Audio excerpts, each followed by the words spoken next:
Bismillahirrahmanirrahim. Hari ini kita akan belajar tentang fungsi komposisi dan fungsi invers. Oke, teman-teman bisa buka di halaman 20 ada tentang fungsi, kemudian di halaman 21 juga ada tentang sifat-sifat fungsi dan aljabar fungsi. Oke, untuk pengertiannya, fungsi atau pemetaan adalah suatu relasi. Tahu ya, kalau relasi itu kan berhubungan dengan hubungan dari himpunan A ke himpunan B dengan syarat, ada syaratnya nih. Setiap anggota himpunan A dipasangkan tepat satu dengan anggota himpunan B. Fungsi atau pemetaan dapat disajikan dalam bentuk diagram panah, himpunan pasang berurutan, ataupun diagram kartesius. Nah, contoh diagram panah itu seperti apa? Nah, contoh dua gambar ini adalah contoh diagram panah. Gitu.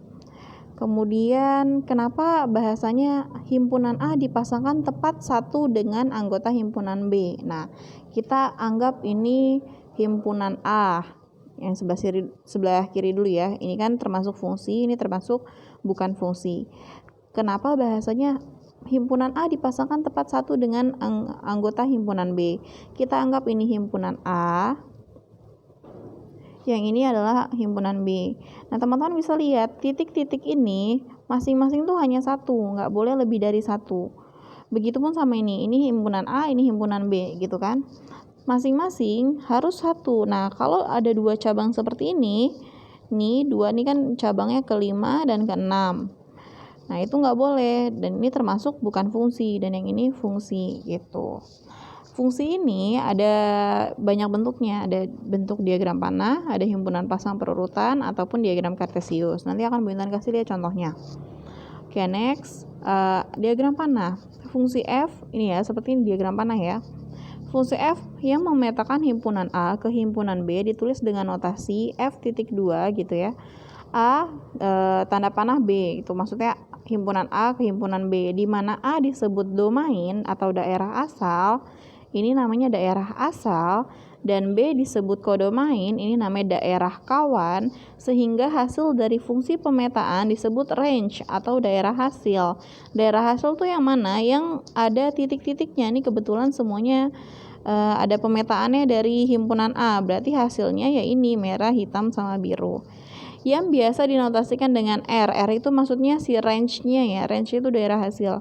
Berikut ini adalah diagram panah relasi yang menyukai warna. Jadi seandainya ada himpunan anak yang menyukai warna gitu ya. Ada nama-namanya. Di sini himpunan nama yaitu Eva, Roni, kemudian Tia dan Dani. Ada himpunan B. Himpunan B itu himpunan warna saja, yaitu warna merah, warna hitam, dan warna biru. Nah, kemudian karena kita mau menggunakan relasi, yaitu hubungan relasi menyukai warna. Nah, kita panah ini. Oh, ternyata si Eva ini suka warna merah. Ternyata Tia juga suka warna merah. Roni suka warna hitam, dan Dani suka warna biru. Begitu ya. Nah, yang mana yang daerah domain nih? Domain, daerah asal. Semua yang ada di sini itu namanya daerah asal atau domain. Yang mana nama kodomain? Ini kodomain daerah kawan. Semua yang ada di sini adalah daerah kawan. Kemudian yang mana yang range? Range itu hasil nih, daerah hasil. Berarti daerah hasilnya adalah yang mendapatkan titik-titik. Maksudnya mendapatkan ada relasi dengan daerah asal, ada relasi dengan domain. Berarti kan si merah, hitam, sama biru. Oh, ternyata kodomainnya dengan hasilnya, dengan range-nya adalah sama, tapi nggak selalu sama, bisa aja berbeda gitu. Oke, kita coba lagi bagaimana kalau seandainya himpunan pasangan berurutan. Ini kan diagram panah, bisa kita buat himpunan pasangan berurutannya. Nah, kalau himpunan pasangan berurutan, kita ngurutin satu persatu gitu, bukan dibentuk gambar ya, berarti diurutkan. Anggota himpunan A dilambangkan dengan A. Nah, ini anggota himpunan A, yaitu ada Eva, Roni, Tia, dan Dani gitu ya. Kemudian anggota himpunan B dilambangkan dengan B, yaitu merah, hitam, dan biru. Nah, kita bikin himpunan pasangan berurutan. Caranya gimana? Langkah pertama kita tulis himpunan A-nya, kemudian himpunan B-nya, baru kita tulis himpunan si pasangan berurutannya. Gimana cara nulisnya? Karena Eva suka warna merah, nah ditulisnya gini. Ini harus pakai kurung kurawal ya. Bentuk kurung kurawal tuh seperti ini gitu. jangan lupa ditulis himpunan A ke B-nya, A garis B gitu. Bisa aja kalau teman-teman ganti, apakah harus A dan harus B? Enggak harus gitu. Bisa aja himpunan P ke himpunan Q gitu misalkan, atau himpunan R ke himpunan S gitu, bebas ya hurufnya gitu. Kemudian tulis, oh karena Eva suka sama warna merah gitu ya, begini. Nah ditulis nih seperti ini, Eva, ada tanda dalam kurungnya Eva, merah. Kemudian Roni, karena Roni suka warna hitam, tulis lagi Roni, hitam. Seperti itu. Tia suka warna merah, ya Tia tulis Tia, merah. Dani, biru, tutup kurung. Kemudian jangan lupa ditutup kurung kurawal lagi gitu. Jadi kalau himpunan pasangan berurutan, teman-teman menggunakan kurung kurawal seperti itu. Untuk gimana kalau diagram kartesius? Diagram kartesius itu seperti ini. Ini diagram panah, ini si himpunan pasangan berurutan, dan ini si diagram kartesiusnya. Kenapa begitu? Gitu. Nah, ini ya bisa dilihat ya. Ada nama, ini si himpunan A-nya ke sebelah kanan, himpunan B-nya ke bagian atas, yaitu ini X-nya, ini Y-nya gitu. Garis sumbu X, sumbu Y, kemudian ada nama gitu ya. Himpunan B kan warna, dicocokin aja. Eva ketemu sama si merah terus dititikin. Roni suka warna hitam, dititikin gitu-gitu. Dani suka warna biru, dititikin, ketemuan di titik tertentu. Next, sifat-sifat fungsi. Ada di halaman 21. Ada fungsi injektif, surjektif, dan fungsi onto. Maksudnya apa nih? Kalau fungsi injektif itu fungsi satu-satu. Suatu fungsi F disebut fungsi injektif apabila setiap anggota himpunan A mempunyai kawan yang berbeda di himpunan B. Nah, pahami dulu ya. Setiap anggota himpunan A mempunyai kawan yang berbeda di himpunan B. Maksudnya gimana? Nah, kita telusuri satu persatu. Ini Bintan buat himpunan nama. Kemudian Bintan buat himpunan bulan lahir. Gitu ya. Ada namanya si Aca, bulan lahirnya Oktober. Si Aci bulan lahirnya September. Si Acu bulan lahirnya Desember. Gitu. Si Aceh bulan lahirnya Januari gitu. Ternyata ada yang kosong, yang bulan November sama bulan Februari nggak ada yang lahir di bulan tersebut gitu. Tapi ini termasuk fungsi injektif. Kenapa? Karena daerah kawan atau kodomain tidak boleh double tapi boleh kosong. Maksudnya double gimana? Nah, maksudnya double tuh begini. Nih, yang perhatikan yang bukan fungsi injektif. Si Acu sama si Ace tanggal lahirnya sama-sama di tanggal 12. Nah, ini menyatakan bahwa ini tuh double. Ada yang tanggal lahirnya sama. Ini nggak boleh kalau double. Berarti ini bukan fungsi injektif. Tapi boleh kosong nih. Maksudnya kosong gimana? Ini kan kosong nih. November nggak ada yang lahir bulan November dan nggak ada yang lahir bulan Februari. Kemudian nih nggak ada yang tanggal lahirnya tanggal 11, nggak ada yang lahirnya tanggal 14. Nggak masalah. Tapi nggak boleh double seperti ini gitu. Seperti si Acu sama si Aceh sama-sama tanggal 12. Nah, ini bukan fungsi injektif. Bu, gimana kalau misalkan yang double-nya tuh yang bagian himpunan sebelah kirinya, himpunan namanya double. Misalkan si Aca nih lahirnya bulan Oktober sama bulan November, ya nggak mungkin lah, masa iya satu orang lahirnya di bulan yang sama kan gitu ya. Kemudian ini Ibu, saya maunya si Aca nih double nih, tanggal 13 sama tanggal 14 gitu, ya nggak boleh juga gitu. Jadi setiap anggota himpunan A hanya punya satu kawan, mempunyai kawan yang berbeda di himpunan B, jadi nggak boleh double ya. Tapi kalau orang lain terus sama gitu, misalkan si Aca sama si Acu sama-sama September tuh boleh. Ini Bu Intan kasih contohnya dalam kehidupan sehari-hari supaya teman-teman memahami bahwa sifat-sifat fungsi ini bisa ada di dalam kehidupan sehari-hari gitu. Ingat, ini kuncinya daerah kawan atau daerah kodomain. Ini kan daerah apa nih? Asal atau daerah kawan? Daerah asal, sebelah kanannya daerah kawan atau kodomain, yang kiri domain, yang kanan domain, kodomain gitu ya. Daerah kawan atau kodomain tidak boleh double tapi boleh kosong. Maksudnya teman-teman fokus ke bagian sebelah kanannya. Tidak boleh double tapi boleh kosong. Kemudian sifat fungsi yang kedua ada fungsi surjektif atau onto. Suatu fungsi f disebut fungsi surjektif apabila setiap anggota himpunan A punya kawan yang sama di himpunan B. Atau kuncinya seperti ini. Bukan buat kuncinya. Daerah kawan atau kodomain, ini sebelah kanan ya, kodomain ya, jangan salah. Daerah kawan atau kodomain boleh double tapi tidak boleh kosong. Boleh double tapi tidak boleh kosong. Maksudnya double, nah nih Wintan buat ada himpunan nama dan himpunan absen. Absennya bisa aja angkanya ganjil atau angkanya genap.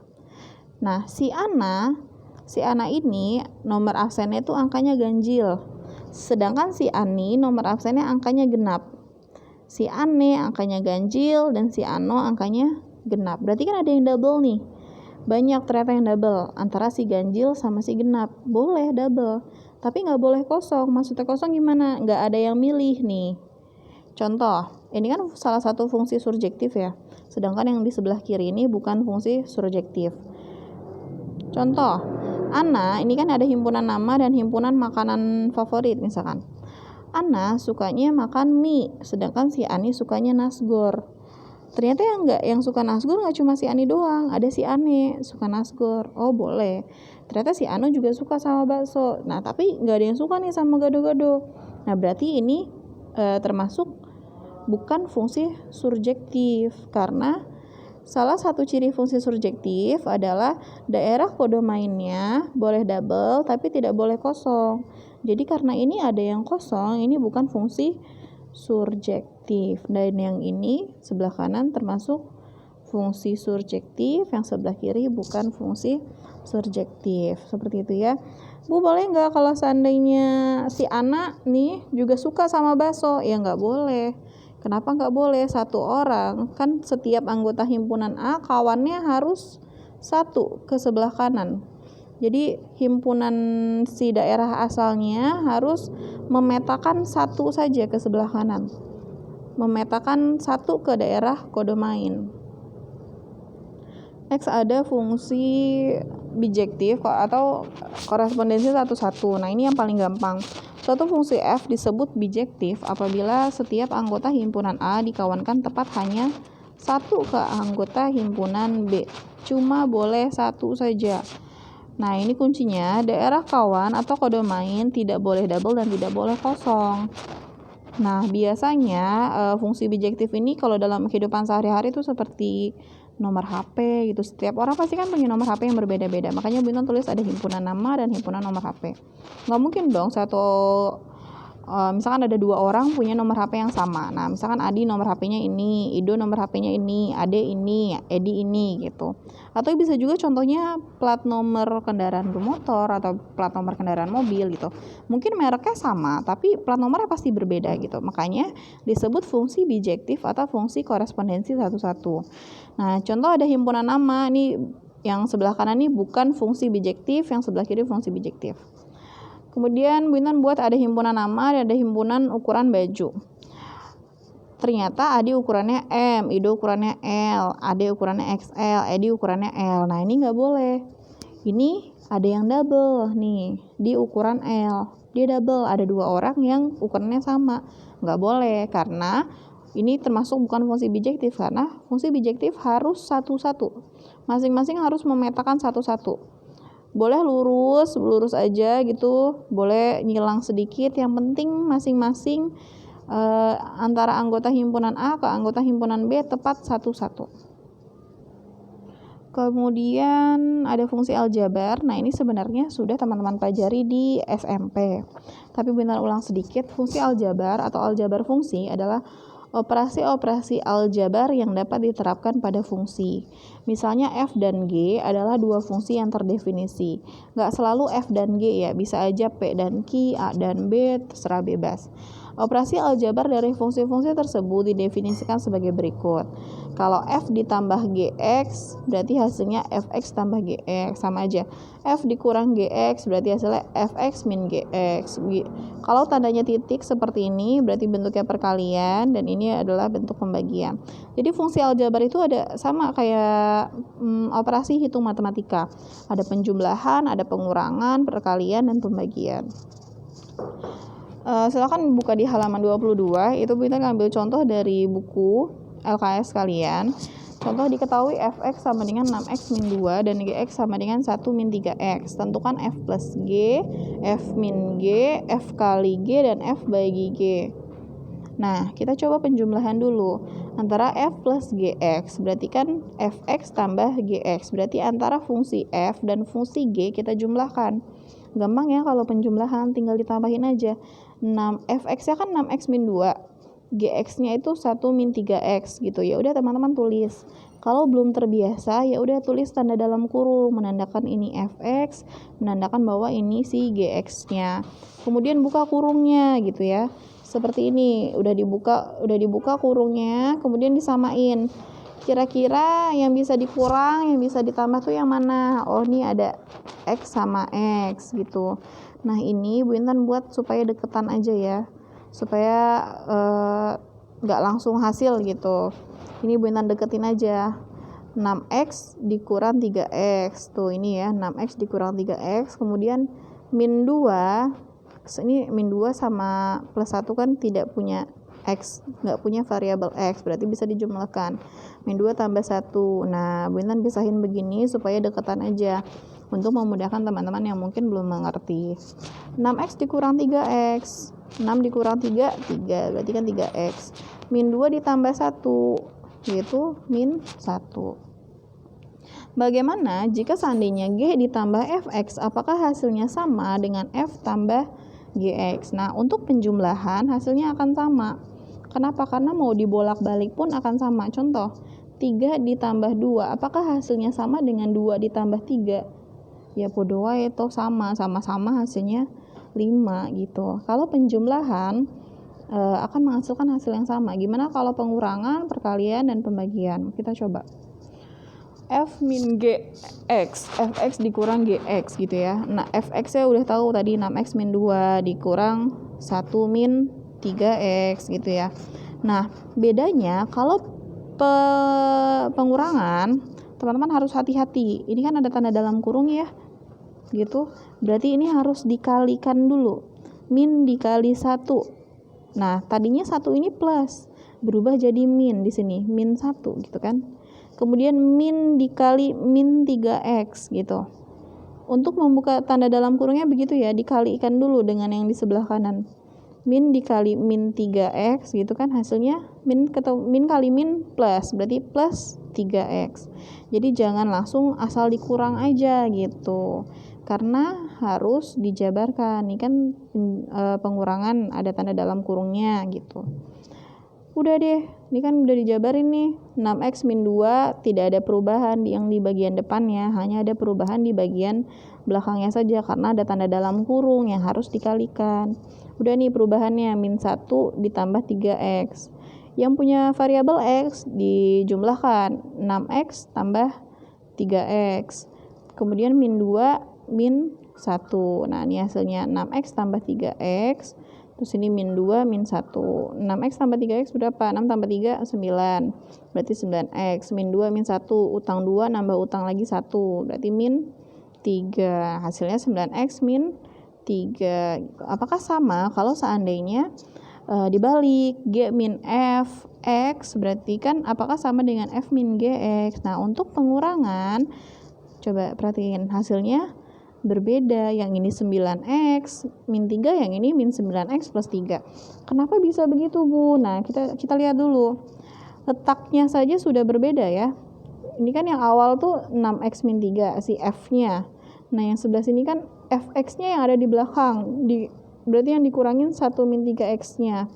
Kenapa bisa beda? Teman-teman lihat dulu nih. Ada tanda dalam kurung yang harus dibuka tanda dalam kurungnya. berarti kan min 6, min dikali 6x, hasilnya min 6x. Min dikali min 2, jadinya plus 2, min 6x plus 2. Dari sini aja udah beda nih, 1 min 3x, di sini min 1 plus 3x. Di sini min 6x plus 2, di sini 6x min 2. Makanya hasilnya tuh pasti berbeda. Ini Bu Intan hanya untuk membedakan saja. Kalau penjumlahan hasilnya sama, pengurangan hasilnya beda. Sama kayak contoh 3 dikurang 2. Apakah hasilnya sama dengan 2 dikurang 3 gitu kan? 3 kurang 2, 1. 2 dikurang 3, min 1. Nah, berarti hasilnya tidak sama. Gitu. Berarti nggak bisa ya, jangan sampai kebolak-balik kalau teman-teman mengerjakan pengurangan. Apa dulu yang disuruh dikurang, misalkan F-nya dulu yang disuruh dikurang, berarti F-nya dulu ditulis baru G-nya. Kemudian perkalian F kali GX ini hampir sama seperti kemarin belajar persamaan kuadrat. Mencari kita punya akar-akar persamaan kuadrat, kita cari persamaan kuadratnya. Kalau perkalian ya dikali silang masing-masing. 6x dikali 1, 6x. 6x dikali min 3x, min 18x kuadrat. Kenapa ada x kuadrat ya Bu? Nah ini kan lihat, ini kan ada 6x, ada 3x. X-nya double, berarti x-nya jadi kuadrat. Kenapa ada min Bu gitu? Karena 6x-nya positif, si 3x-nya punya nilai min, makanya min 8x kuadrat. Kemudian min 2 dikali 1, min 2 gitu ya, min 2 dikali min 3x, min kali min plus 6x gitu ya, gampang sebenarnya.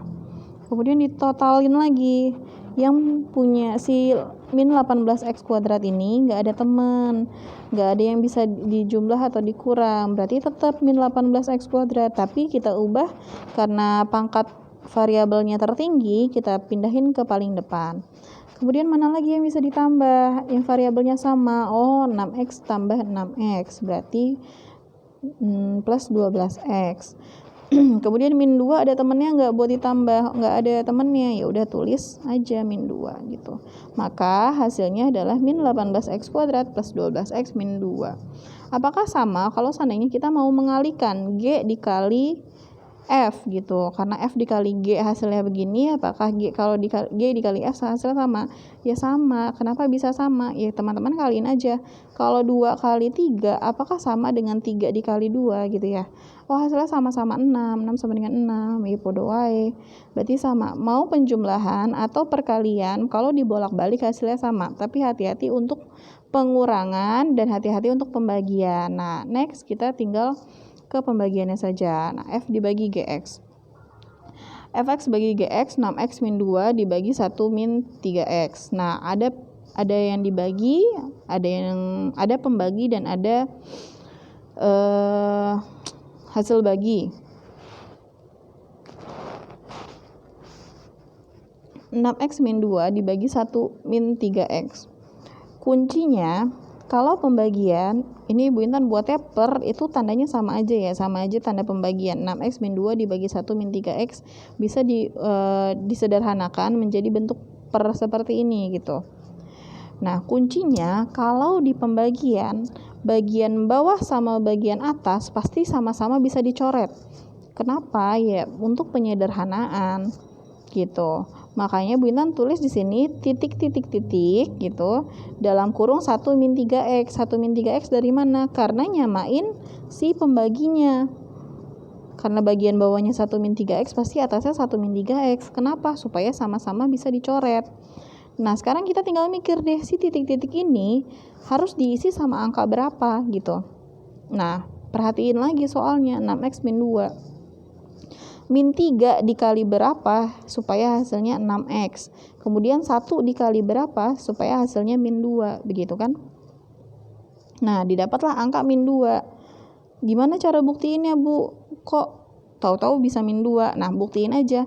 Min 2 dikali 1, min 2. Kemudian min 2 dikali min 3x, min kali min plus. 2 dikali 3, 6. Terus ada x-nya. Min 2 plus 6x. Sama aja nggak sama 6x min 2? Sama aja kan kayak bentuk soalnya gitu, cuma dibalik aja gitu. Bu, seandainya saya nggak kepikiran, saya maunya 2 aja, misalkan nggak pakai min. 2 dikali 1 min 3x. Apakah hasilnya sama? dengan soal gitu, ya dicoba aja 2 dikali 1, 2. 2 dikali min 3x, min 6x. Sama nggak kayak bentuk soal? Beda, ini yang min si 6-nya, yang plus si 2-nya. Ini yang min 2-nya, ini yang plus 6-nya gitu kan. Jadi nggak bisa, harus hati-hati ya untuk pembagian ini, harus benar-benar teliti. Nah, supaya ini sama-sama bisa dicoret nih, atas bawah, 1 min 3x sama-sama bisa dicoret. Dicoret hasilnya berapa ya? 1. Habis gitu kan, hasilnya anggap aja 1. Berarti min 2 dibagi 1 ya, hasilnya min 2. Bagaimana jika G dibagi Fx, apakah sama dengan F dibagi Gx gitu. Khusus untuk soal yang sama, tidak berlaku hal seperti penjumlahan ataupun perkalian. Karena dalam kasus pembagian, bilangan yang dibagi harus lebih besar dari bilangan pembaginya. Ya contoh aja, 4 kalau dibagi sama 2 gitu ya. Kalau 4 dibagi sama 2 hasilnya 2. Bagaimana kalau seandainya dibalik, 2 dibagi sama 4 hasilnya 1/2, beda kan gitu. Nah, makanya untuk pembagian dan pengurangan tidak berlaku kebalikannya. Sedangkan kalau perkalian, nah ini seperti ini, perkalian dan penjumlahan berlaku kebalikannya begitu. Next ada tugas online matematika untuk yang kelima, salinlah materi pembelajaran pertemuan keempat. Kita kan udah nyalin di pertemuan 1 sampai 3 ya di buku catatan. Nah, sekarang salin materi pembelajaran yang sudah Bu Intan berikan di pertemuan keempat dan pertemuan kelima ini. Pertemuan kelima pada hari ini fungsi, sifat-sifat fungsi dan fungsi aljabar.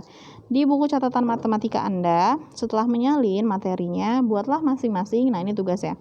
Buatlah masing-masing 3 contoh fungsi injektif, fungsi surjektif, dan fungsi bijektif. Masing-masing 3 ya. Jadi fungsi injektif ada 3, fungsi surjektif ada 3, fungsi bijektif ada 3. Dalam kehidupan sehari-hari, maksudnya gimana? Yang tadi Bu Intan contohin, ada himpunan nama, ada himpunan makanan favorit, terus ada himpunan nomor HP, gitu-gitu ya. Itu kan termasuk dalam kehidupan sehari-hari. Mungkin teman-teman mau bikin himpunan nama dengan himpunan mobil, merek mobil kendaraan, itu kan bisa tuh. Misalkan si Aca mobilnya Avanza, si Aceh mobilnya ini, gitu. Bisa ya. Setiap anak tidak boleh sama, karena kalau sama bisa aja ketahuan sama Bintan pas Bintan ngoreksi gitu ya.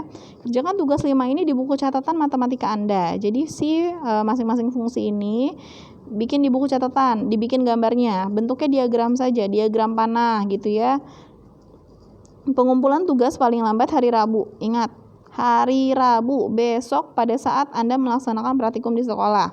Jadi sebelum praktikum atau setelah praktikum silakan kumpulkan dan tugas langsung diserahkan ke Bu Intan, bukan ditaruh di meja gitu. Oke? Sekian aja dari Bu Intan. Terima kasih. Wassalamualaikum warahmatullahi wabarakatuh.